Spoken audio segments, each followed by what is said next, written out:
The front was, everything was fine. Look at all of the things that these guys are killing it at. And in the background, it was just far too much to handle. When spouses or partners work together full-time on a YouTube channel, it can be great, but it can also be really hard. And I would come home and I would cry and I would be so upset, like dramatic beyond belief. I just felt like I kept slipping into a darker and darker place. I'm driving from Cincinnati to Toronto, Canada to meet with Chad and Melissa, the married couple behind the YouTube channel Clean My Space. I'll be talking with them about how working full-time together caused some serious issues and what they did to make it work. That, I'd say, was probably the worst time in our business and the worst time in our marriage. It was one of the worst times in my life, actually.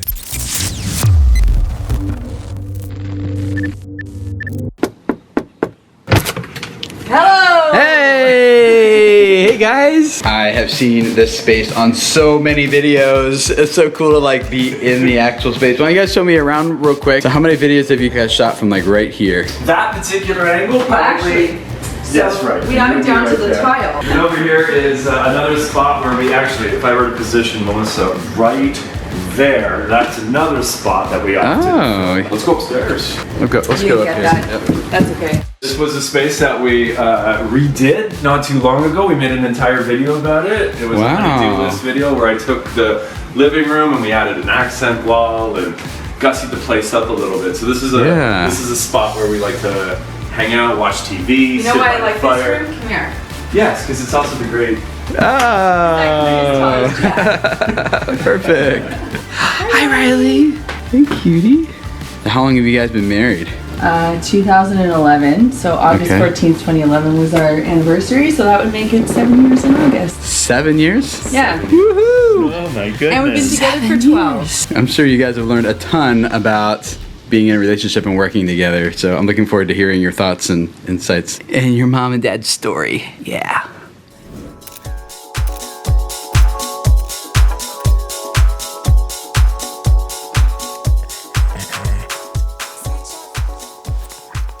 Now we're happy. There we go. We actually didn't start working together after we got married. We started working together 3 months after we started dating, which is borderline insane. We like to say that we sort of had a kid 3 months after we started dating because running a business almost feels as monumental as having a baby. Different, but equally as taxing on a relationship. In the beginning, everything was groovy because we were young, we were full of pep and vinegar. We were better looking too. We were better looking.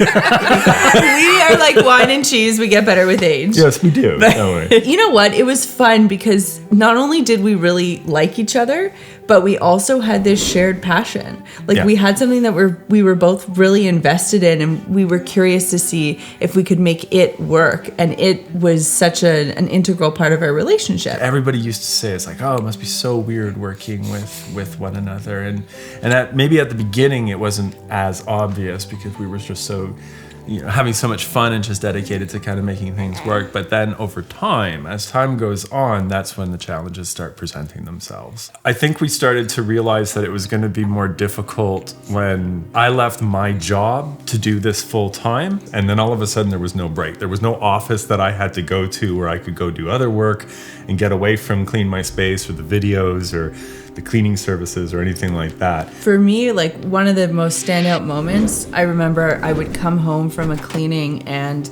I would be so frustrated about something that happened, or I would put my heart and soul into making someone's home look amazing and they weren't happy with it. And I would come home and I would cry and I would be so upset, like dramatic beyond belief. And I remember at one point, Chad just looked at me and said, you cannot come home like this anymore. Like, we need to come up with a better strategy so that you're not coming home and emotionally dumping on me, because it's hard on our relationship. Another challenging aspect of working from home, at least in our story, is that the entire home was being used. So there was our bathrooms were being filmed, our bedroom was being filmed, every single room in our house was being filmed. So you didn't just have that one that office, where it's like, that's where I go to work. Yeah. So when I want to get away from work, I just need to leave this office. even when you're in the bathroom, you're like, I kind of feel like I'm at work. And you have other people in your bathroom too. Like sometimes I will have 3 people tag teaming in the bathroom trying to get a shot. And it's just like, can I have my crapper to myself, please? It's real. I realized how sad I was getting to watch you come home every single day and cry or just be incredibly upset about what you were doing. And then at the same time, we were trying to do new things and start doing the YouTube videos, and that started doing it. So it was all this work that was being done, and we were putting all of our collective effort into it. And I just felt like I kept slipping into a darker and darker place, because it felt like I not only needed to, stay positive for myself, but I felt, and you had to motivate me. And I felt like I was spending a lot of time doing a lot for you to try and bring you back up. And I realized, you were shouldering my exactly. emotions. I would just continue to come home, and Chad would continue to call me out on not respecting his request for not emotionally dumping on him. And this was years after we had started the cleaning company. And, there would be that stress. There would be stress about, okay, we have to film videos. And when we first started our YouTube channel, we were filming both on a part-time basis. So after we came home from work, after, we had dinner, like we were filming at 10, 11 o'clock at night. We were both tired. And it was very taxing. The emotional challenges started. Yeah. Why don't you tell Tim that big story? You want to go talk by yourself? Bye. There was the issue of having to turn that off, having you go to bed, and then having to go and write videos and look be at my creative, face when you were editing. And look at your face. The worst was getting into an argument or having a disagreement or just being so put off by the way that Did you hear how Canadian? So put off. I'm so sorry that I have to say this to you. But being like so put off by you in those moments, and then run downstairs and then start editing a video with your face. And then just like staring at your face and angrily editing videos. So if you see some of our videos, they were angrily edited. I know. You can tell. I know all about that. And then the other big challenge that occurred was the division of labor around who was good at what. And that's when egos start to get involved. Like, I know what I'm really good at. I'm really good at managing people. I'm really good at negotiation. And my skill is being on camera and learning weird things about cleaning. You manage all the creativity. Yeah. And sometimes it would be difficult when I would have input onto how something should be shot or the way that you should edit something. You felt like I was infringing upon your creative space. And sometimes you would not like the way I did something in my areas of strength, and that would really upset you. Yeah. That was a huge challenge for us. And eventually we had to learn, you have your strengths, you have your areas, you have your fortes, I have mine. And we have to allow each other to shine in those areas and work toward the common goal. During the time that the book was coming out, the division of labor was a little bit There was different. the book renaissance.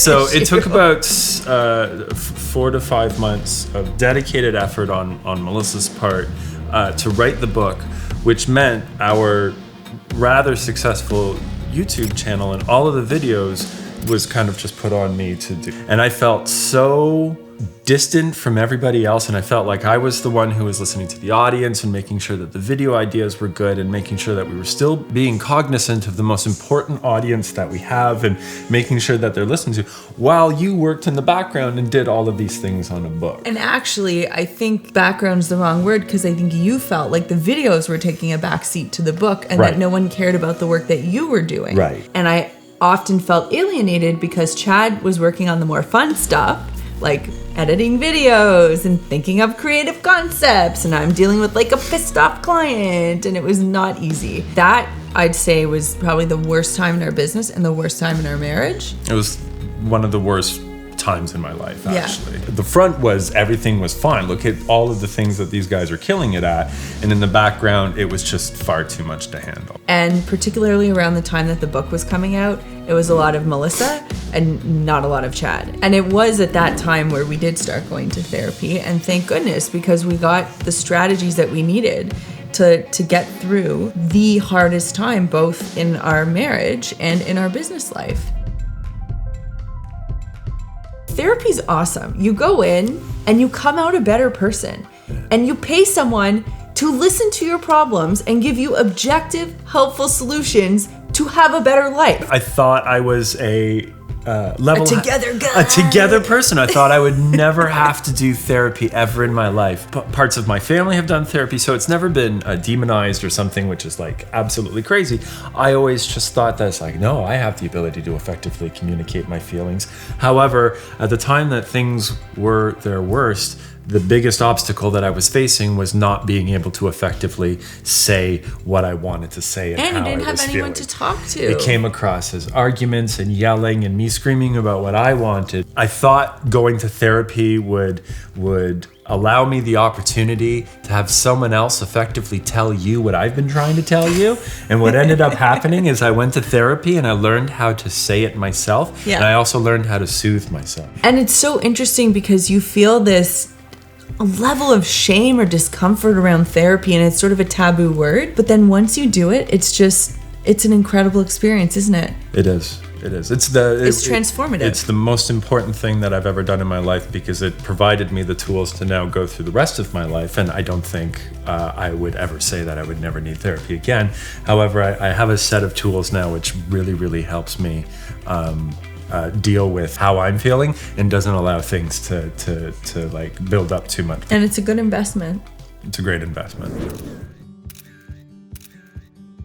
One of the things that I know we use sort of as a tool is to take a pause. If we notice that things are getting too heated, one of us can say we need to take a break, or you might go out on a walk, or I might take myself out of the room, whatever it is. But taking that time apart from one another, especially because we work together in the house and we live together in the house, having that separation has been very valuable. And really the other thing is, like, we're very supportive of one another. So we don't swear at each other. Like, we have rules about how we fight, very clear about That's a good us one. fighting very respectfully Have rules for toward fighting. one another. And that's been very challenging. And it is so hard when you're in the heat of the moment. You Yeah. want to break all the rules Yeah. and you can't. A few other things that I think we've learned that would be really important to share would be, first of all, we always find ways to compliment or go out of our way for the other person. Yeah. We still say I love you every day. We still kiss and hug every single day. That is so important to us because we realize how unbelievably easy it is to slip out of that and to just be partners or just be parents